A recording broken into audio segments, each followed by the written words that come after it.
மே 18 தமிழரா பிறந்த ஒருத்தர் கூட இந்த நாளை மறக்கவும் கூடாது. அன்னைக்கு நமக்கு செய்த துரோகத்தை மன்னிக்கவும் கூடாது. 1948 அப்போதான் இலங்கைக்கு சுதந்திரம் கிடைச்சது. அங்க 2 மொழி பேசுறவங்க தான் பெரும்பாலும் இருந்தாங்க. ஒண்ணு பல்லாயிரம் ஆண்டுகளா இருந்த தமிழர்கள், இன்னொன்னு இடையில் வந்த சிங்களர்கள். தமிழர்கள் சிங்களர்களை எதுவும் பண்ணல, அவங்க வாழ இவங்க தடையாவும் இல்ல. ஆனா சிங்கள வெறி பிடித்த நாய்கள் என்ன பண்ணுச்சு தெரியுமா?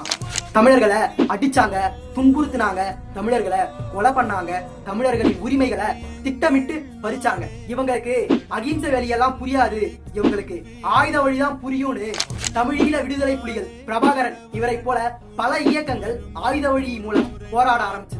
இந்த இயக்கங்களின் இலக்கு ஒன்றுதான், தமிழர்களுக்கு தனிநாடு.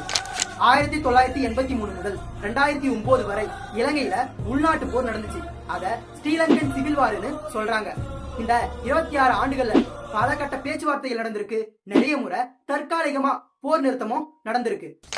இந்த மாதிரி நீண்ட கால போர் நிறுத்தத்துக்கு அப்புறம் மீண்டும் போரை தொடங்கியது அப்ப இருந்த சிங்கள அரசு. அந்த போர் நீண்ட காலம் நடந்துச்சு. மே 18 போர் முடிந்த நாள் அன்னைக்கு என்ன நடந்துச்சு தெரியுமா? நோ ஃபயர் ஜோன் அப்படின்னு முள்ளிவாய்க்கால் என்னும் பகுதியை அறிவிச்சது அப்போ இருந்த சிங்கள அரசு. அத இந்திய அரசும் சொல்லுச்சு. அதை நம்பி பல லட்சக்கணக்கான தமிழர்கள் அந்த இடத்துக்கு போனாங்க. எல்லாரும் கூடினதுக்கு அப்புறம் தடை செய்யப்பட்ட பாஸ்பரஸ் குண்டுகள் மூலமும் சுட்டும் துரோகத்தால் பல லட்சக்கணக்கான தமிழர்களை கொன்று குவிச்சது அப்போ இருந்த சிங்கள அரசும் அதுக்கு பின்னாடி இருந்த இந்தியா உட்பட பல நாடுகளும். அதே நாளில் தமிழீழ விடுதலை புலிகளின் தலைவன், நம் இனத்தின் தலைவன் வேலுப்பிள்ளை பிரபாகரன் அவர்களும் கொன்றொழிக்கப்பட்டார்.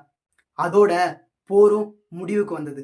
வெறும் 1.5 கோடி சிங்களர்கள், உலகம் முழுவதும் 10 கோடி தமிழர்கள் இருக்கும். அப்படி இருந்தும் 2.5 லட்சம் தமிழர்களை சாகும் போது வேடிக்கை தான் பார்த்தோம். அட்லீஸ்ட் ஒரு 2 நிமிஷம் இறந்த தமிழர்களுக்காக மௌன அஞ்சலி செலுத்துங்க. இந்த விஷயத்த நிறைய பேருக்கு ஷேர் பண்ணுங்க. அவ்வளவுதான்.